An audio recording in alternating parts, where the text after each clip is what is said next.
تمام اجزاء پر مشتمل ہے اور اس کے علاوہ کوئی اور علاج کے لیے دوائی نہیں ہے، تو ایسی دوائی کا استعمال کرنے میں بھی گنجائش رکھی گئی ہے۔ وہ حرام چیزوں پر مشتمل جو دوا ہے اس کا استعمال کر سکتے ہیں، اس دوا کو لے سکتے ہیں۔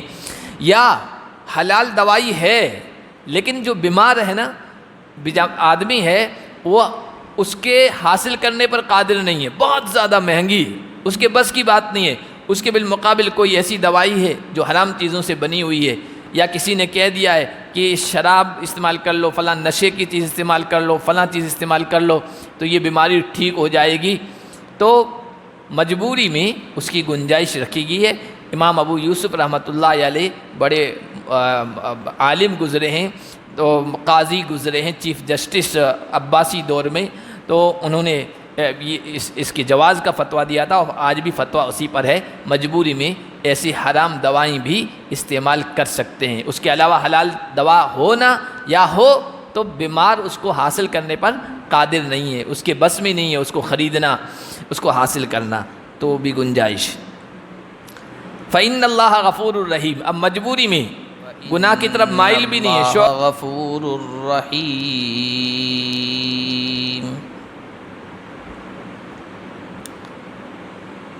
آج کے درس کا آغاز اللہ کے فضل و کرم سے سورۃ المائدہ کی آیت نمبر 3 کے نصف سے کر رہے ہیں۔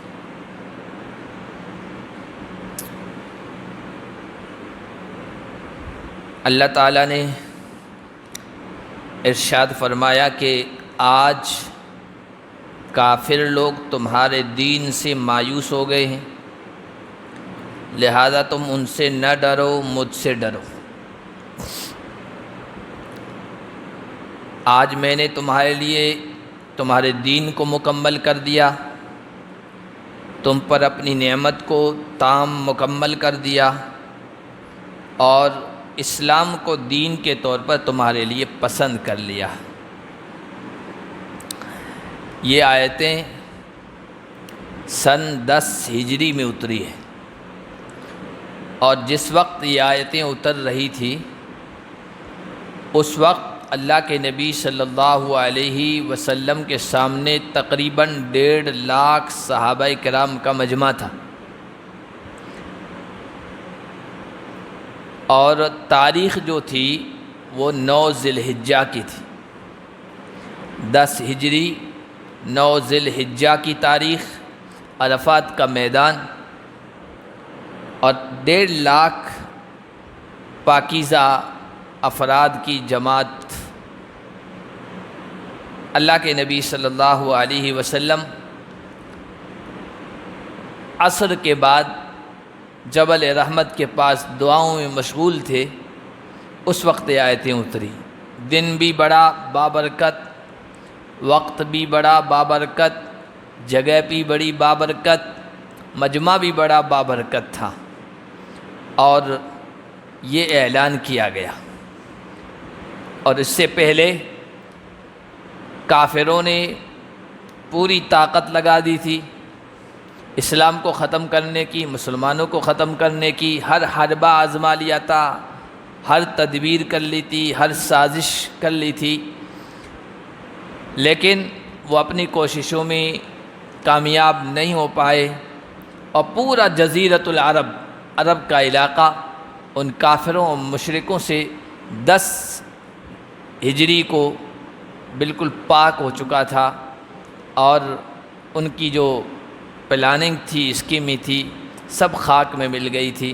اس موقع پر یہ آیتیں اتری کہ آج کافر تمہارے دین سے مایوس ہو گئے ہیں، اب اس علاقے میں، اس خطے میں وہ کبھی دین کو ختم کرنے کی سوچ بھی نہیں سکتے ہیں، اور غالب آنے کی سوچ نہیں سکتے۔ لہٰذا اب بالکل نڈر ہو کر، بے خوف ہو کر تم مجھ سے ڈرو، ان سے نہ ڈرو، اور میں نے تمہارے لیے تمہارے دین کو مکمل کر دیا ہے، تم پر اپنی نعمت اسلام کی شکل میں مکمل کر دی ہے، تام کر دی ہے، اور اسلام کو دین کے طور پر تمہارے لیے پسند کر لیا ہے، اپنی رضامندی، اپنی خوشنودی اپنی پسندیدگی کی مہر اسلام پہ لگا دی ہے، بس اب یہی چلے گا، اس کے علاوہ کوئی اور دین ہماری نگاہ میں قابل قبول نہیں ہے۔ جو اس کو اپنائے گا وہ ہمارا پسندیدہ بندہ ہے، جو اس کو چھوڑے گا وہ نقصان میں رہے گا دنیا اور آخرت میں۔ لہذا اب مجھ سے ڈرو، ان سے نہ ڈرو۔ اب دنیا کی کسی بھی طاقت کا ڈر اور خوف اپنے دل میں نہ لاؤ، اور مجھ سے ڈرو گے تو میں ساری طاقتوں کا ڈر اور خوف نکال دوں گا۔ آج حقیقت یہ ہے کہ ہم بہت ساری طاقتوں سے ڈر رہے ہیں، اللہ کا ڈر نکل گیا تو سب چیزوں سے ڈر رہے ہیں، ساری طاقتوں سے ڈر رہے ہیں۔ اللہ کا ڈر آ جائے گا تو ساری طاقتوں کا خوف نکل جائے گا۔ یہ آیت جب نازل ہوئی ہے، اس آیت کا اترنا یہ بہت بڑی نعمت ہے، بہت بڑا احسان ہے، یہ ایک فخر کی چیز ہے۔ یہ آیت توریت میں نہیں اتری، انجیل میں نہیں اتری، یہودیوں اور عیسائیوں کے لیے یہ اعلان نہیں ہوا، یہ صرف امت محمدیہ کے لیے یہ اعلان ہوا ہے۔ اتنا بڑا اعلان ہمیں اس کا احساس نہیں ہے، یہودیوں کو احساس تھا۔ اس لیے حضرت عمر رضی اللہ تعالیٰ عنہ کے دور خلافت میں ایک یہودی حضرت عمر کے پاس آیا، کہنے لگا تمہارے قرآن میں، تمہاری کتاب میں ایک آیت اتری ہے، وہ آیت ہم یہودیوں پر اترتی تو ہم اس کے اترنے کے دن کو عید منا لیتے، جشن منا لیتے، اس دن کو ہم سیلیبریٹ کرتے، اتنی اہم وہ آیت ہے۔ تو حضرت عمر رضی اللہ تعالیٰ عنہ نے اس کو کوئی زیادہ بھاؤ نہیں دیا، توجہ نہیں دی، بس اتنا کہا کہ ہاں ہمیں پتہ ہے کہ کون سی آیت۔ کیوں بھاؤ نہیں دیا، اہمیت کیوں نہیں دی؟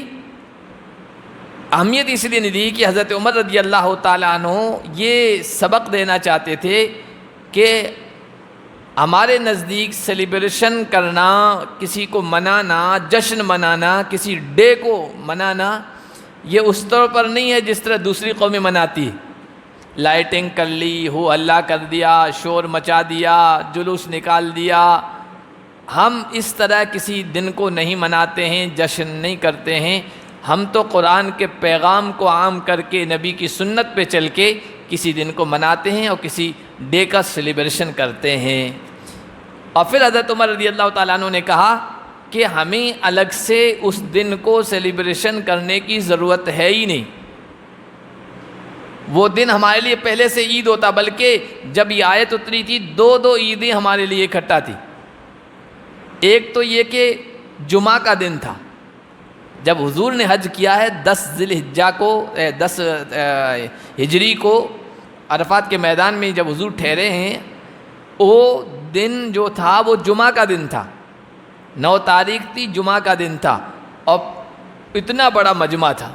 تو حج کا دن ایسے بھی عید کا جشن کا دن ہوتا ہے، پوری دنیا کے لوگ وہاں جمع ہوتے ہیں،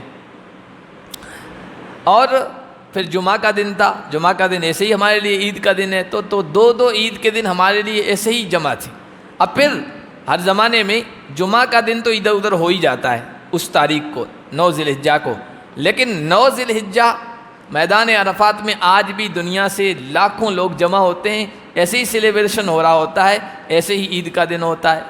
کبھی کبھار ایسا بھی ہو جاتا ہے کہ جمعہ کا دن ہی پڑ جاتا ہے، جیسے اب 2 سال پہلے ہوا تھا، عوام اس کو حج اکبری کہتے ہیں، وہ اپنے لحاظ سے نام دیتے، باقی حج اکبری عوام جسے کہتے ہیں کہ جمعہ کا دن، حج کا دن پڑ جائے تو حضرت عمر رضی اللہ تعالیٰ عنہ نے کہا مجھے سب پتہ ہے کب نازل ہوئی، کس وقت نازل ہوئی، حضور اس وقت کیا کر رہے تھے، کون سی جگہ تھی، کون سا وقت تھا، مجھے سب پتہ ہے، لیکن ہم تمہاری طرح جشن نہیں مناتے ہیں، ہم تو نبی کی سنتوں پر عمل کر کے اور دین کا پیغام عام کر کے جشن مناتے ہیں۔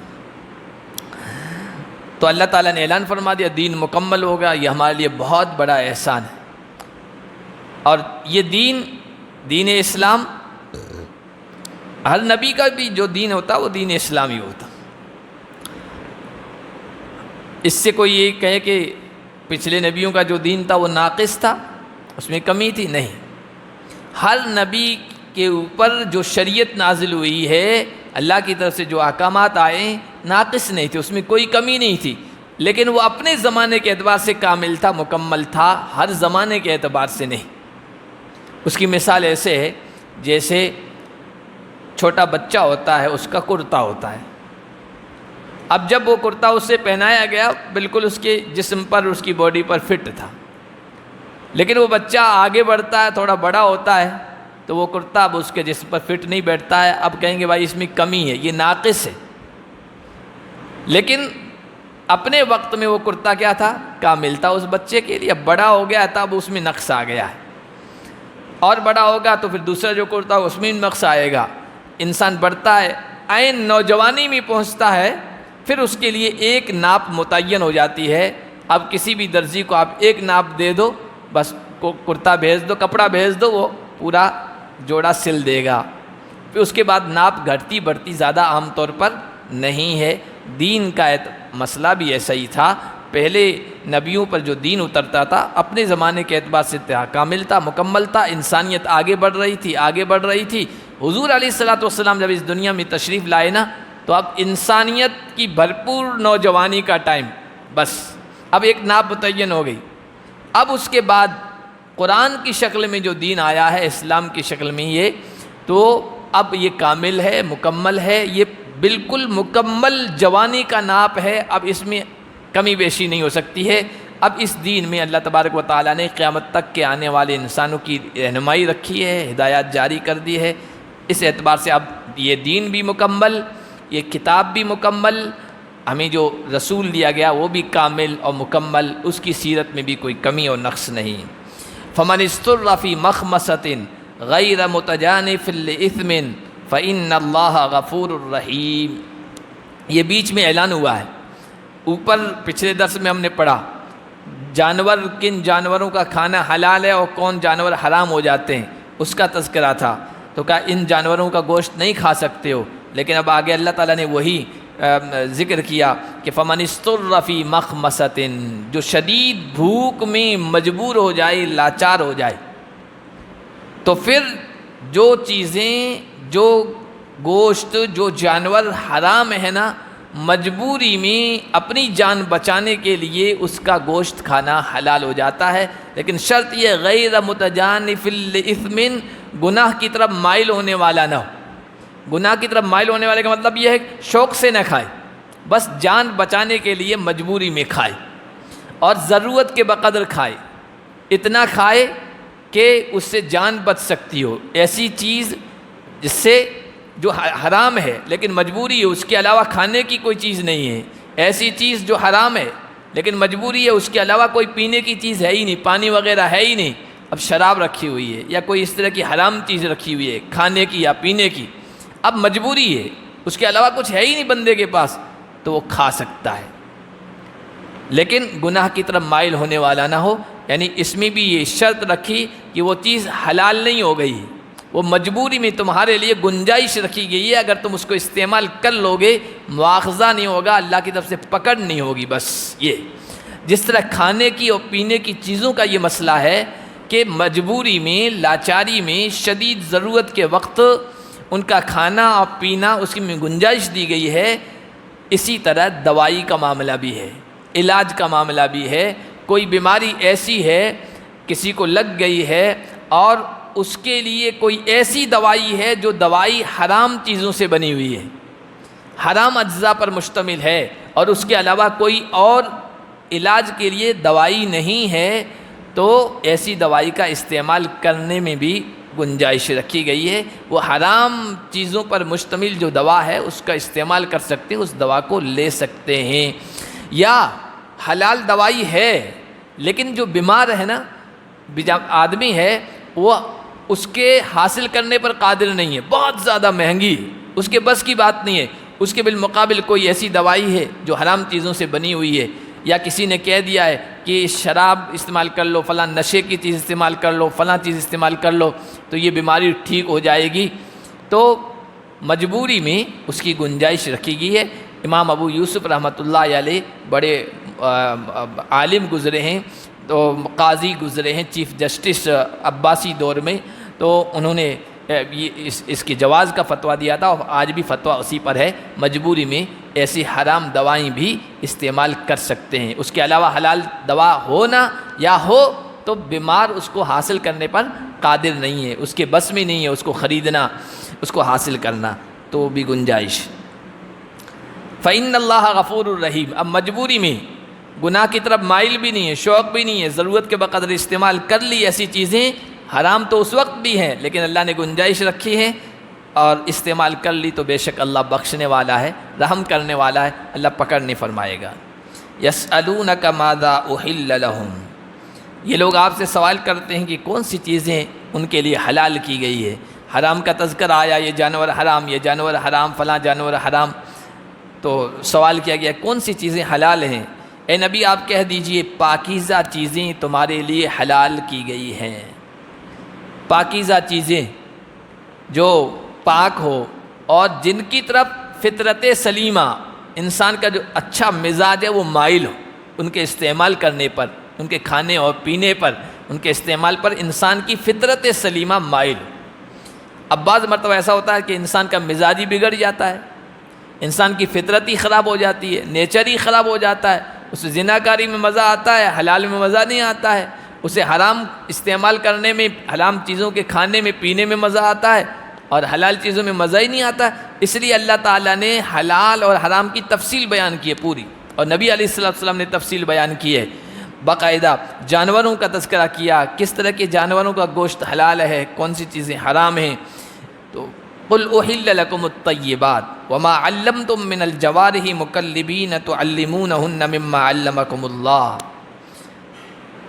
جن جانوروں کو تم سکھاتے ہو، شکاری جانور شکار کرتے ہیں جن کے ذریعے سے، تو وہ شکار کر کے لے آئے، ہرن کا شکار کر لیں، خرگوش کا شکار کر لیں، کسی پرندے کا شکار کر لیں، جن جانوروں کا شکار کر کے کھانا ہمارے لیے حلال ہے ان کا شکار کریں تو ان کا شکار بھی ہمارے لیے حلال ہے۔ اور وہ جانور شکار کو جھنجھوڑ کے مار بھی دیں نا، اور ہم وہاں پہنچے اس سے پہلے جانور مر گیا ہے تب بھی وہ ہمارے لیے حلال ہے۔ اگر زندہ مل گیا ہے تو آپ کو ذبح کرنا ہے، زندہ نہیں مل پایا ہے تب بھی وہ حلال ہے، لیکن اس کے لیے شرطیں ہیں۔ پہلی شرط کیا کہ تعلمونہن مما علمکم اللہ، جو اللہ نے تمہیں سکھایا تم ان کو سکھاؤ، یعنی ان کو ٹرینڈ کرو، ان کو ٹرینڈ کرو، سکھاؤ، وہ شکار کرنے والے بن جائیں، شکار کرنے کا مزاج ان کا بن جائے۔ ہر کتے کو چھوڑ دیا ہے اور وہ شکار کر کے لائے نہیں، تو پہلی بات وہ ٹرینڈ کیا ہوا ہو۔ دوسری بات مکلبین، وہ چھوڑا ہوا ہو۔ جانور ٹرینڈ کیا ہوا کب سمجھا جائے گا؟ جب آپ اسے کہیں کہ چھو بھاگ، تب وہ بھاگے، اور آپ کی اجازت کے بغیر نہ بھاگے، اور وہ بھاگا ہے تیزی کے ساتھ شکار کے پیچھے، لیکن آپ نے اس کو واپس بلا لیا، آواز لگائی اور فوراً وہاں رک جائے، بریک لگا لیا، فوراً آپ کی طرف آ جائے، تو سمجھو کہ وہ ٹرینڈ کیا ہوا ہے۔ آپ کی آواز پر وہ کان ہی نہیں دھر رہا، بھاگتے جا رہا شکار کے پیچھے، تب بھی وہ ٹرینڈ کیا ہوا نہیں ہے۔ تو یہ کہ ایک تو یہ کہ وہ ٹرینڈ کیا ہوا ہو، سکھایا ہوا ہو، پھر تم اس کو چھوڑنے والے ہو، تم نے چھوڑا ہو، خود شکار کر کے نہ لایا ہو۔ اور وَاذْكُرُ اسْمَ اللَّهِ عَلَيْهِ، چھوڑتے وقت اللہ کا نام لو، بسم اللہ پڑھو۔ ایک ہوتا ہے ذبح اختیاری، ایک ہوتا ہے ذبح اضطراری۔ اختیاری کا مطلب جانور آپ کے بس میں ہیں اور آپ اس پر چھری چلا سکتے ہیں بسم اللہ کر کے، آپ کے اختیار میں ہے، تو آپ کو بسم اللہ کر کے ذبح کرنا ضروری ہے۔ اور ایک ہوتا ہے اضطراری۔ اضطراری کیا؟ جیسے شکار ہے، اب آپ شکاری کتا، شکاری پرندہ، باز، شکرا جو شکار کرتے ہیں ان کو چھوڑ رہے ہیں، تو چھوڑتے وقت بسم اللہ کر لیں، اور پھر اس کے بعد وہ شکار کو جھنجھوڑ کے مار رہے ہیں، آپ کے پہنچنے سے پہلے وہ شکار مر گیا ہے تو بھی آپ کے لیے حلال ہے۔ یہ اضطرار ہے، مجبوری کی شکل ہے، آپ وہاں پہنچے، وہ اس کے اندر سانس تھا تو آپ کو ذبح کرنا ہے، ورنہ وہ آپ کے لیے حلال ہے۔ اسی طرح کوئی جانور کنویں کے اندر گر گیا ہے، اب وہاں آپ چھری لے کے پہنچ نہیں سکتے کہ اس کے گلے پر یا اس کے لبا میں، جیسے اونٹ کو یہاں ذبح نہر کرتے ہیں اس طرح نہیں کر رہے ہیں، یا دیوار کے نیچے کوئی جانور دب گیا اور اس کی گردن تو اندر ہے، پیچھے کا حصہ دکھ رہا ہے، جسم کا دوسرا حصہ دکھ رہا ہے، تو اس وقت بھی شریعت یہ کہتی ہے یہ ذبح اضطراری کر دو، یہ مجبوری ہے، آپ اس کے جسم میں کہیں بھی چھری چلا دو اور اندر کا اس کا خون نکل جائے، بسم اللہ کر کے کہیں بھی اس کو زخم لگا دو، وہ بھی ذبح اضطراری میں آ جائے گا۔ تو تو شکار کو کے وقت بھی یہ اضطراری ہوتی ہے، تو کہا کہ جو جانور چھوڑو نا، یا پرندہ چھوڑو، کتا چھوڑو جو شکاری ہے، تو اس کے چھوڑتے وقت بسم اللہ پڑھنا ضروری ہے۔ اور فَكُلُوا مِمَّا أَمْسَكْنَا عَلَيْكُمْ، پھر آپ نے چھوڑا ہے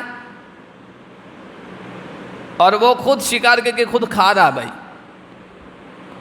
تو بھی حلال نہیں ہوگا، شکار جانور آپ کے لیے حلال نہیں ہے۔ کیوں؟ اس کا مطلب یہ کہ ابھی وہ ٹرینڈ کیا ہوا نہیں، ٹرینڈ کیا ہوا جانور وہ کھائے گا نہیں، کبھی جھنجھوڑے گا، اس کو ادھر ادھر کرے گا جب تک کہ مالک وہاں نہ پہنچ جائے۔ وہ مالک کے لیے پکڑتا ہے، اس کو اسی وجہ سے ٹرینڈ کیا ہوا، تو اس کو پتہ ہوتا ہے مجھے خود کو نہیں کھانا ہے، مجھے تو بعد میں مالک دے گا تب کھاؤں گا، اس میں سے خود نہیں کھانا ہے۔ تو کھاؤ اس میں سے جو تمہارے لیے پکڑ کے رکھیں، خود کھانا شروع کر دیں تب بھی شکار آپ کے لیے حلال نہیں ہوگا۔ یہ 4 شرطیں یہاں بیان کی ہے۔ پہلی، سدائے ہوئے ہوں، تم ان کو چھوڑو، اللہ کا نام لے کے چھوڑو، اور وہ شکار کریں تو تمہارے لیے روک کے رکھیں، خود نہ کھائیں۔ واتقوا اللہ، اللہ سے ڈرتے رہو۔ شکاری کے مسائل بیان کرنے کے بعد کہا اللہ سے ڈرتے رہو۔ کیوں؟ شکار جو لوگ کرتے ہیں نا، وہ شکار میں اتنے مست مگن ہو جاتے ہیں، فرائض چھوٹ جاتے ہیں۔ جو باقی شکار کرنے والے ہوتے ہیں، جنگلوں میں دوڑ رہے ہیں، بھاگ رہے ہیں شکاری جانوروں کے پیچھے، فرائض چھوٹ جاتے ہیں، ان کے نماز کا وقت ہو رہا گیا۔ جیسے میچ کا شوق ہوتا ہے نا، دیکھنے بیٹھ گئے، دیکھ ہی رہے ہیں، دیکھ رہے، نماز کا وقت ہو رہا ہے تبھی چھوٹ جاتا ہے۔ کسی چیز کا شوق ایسا ہوتا ہے تو فرائض چھوڑ دیتے ہیں۔ یا یہ کہ جس طرح شریعت نے شکار کے مسائل بتائے ہیں ان کا لحاظ نہیں کرتے ذبح وغیرہ کے سلسلے میں، اس لیے کہ اللہ سے ڈرتے رہنا، بے شک اللہ جلد حساب کرنے والا ہے۔ الیوم احل لکم الطیبات، آج تمہارے لیے پاکیزہ چیزیں حلال کی گئی ہیں۔ وطعام الذین اوتوا الکتاب حل لکم، اور ان کا کھانا جن کو کتاب دی گئی ہے تمہارے لیے حلال ہے۔ کن کو کتاب دی گئی؟ یہودی اور عیسائی مراد ہیں، اہل کتاب ان کو کہتے ہیں۔ اور کھانے سے مراد یہ کھانا پینا نہیں، یہ تو مشرکوں کا بھی اگر وہ پاک ہے تو ہمارے لیے حلال ہے۔ بھائی کسی مورتی پوجا والے نے، شرک کرنے والے اسی کو کہتے ہیں، یا اللہ کی ذات صفات میں کسی اور کو بندے کو شریک کر لیا، شرک کرتا ہے، اس نے ہوٹل کھول رکھی ہے اور کھانے پینے کی چیزوں میں وہاں کوئی گندی چیز نہیں شامل کرتا ہے، ناپاک چیز شامل نہیں کرتا، تو ہم کھا سکتے ہیں اس کے ہاں، کھانا تو کسی کے ہاں بھی جائز ہے اگر وہ پاک ہے۔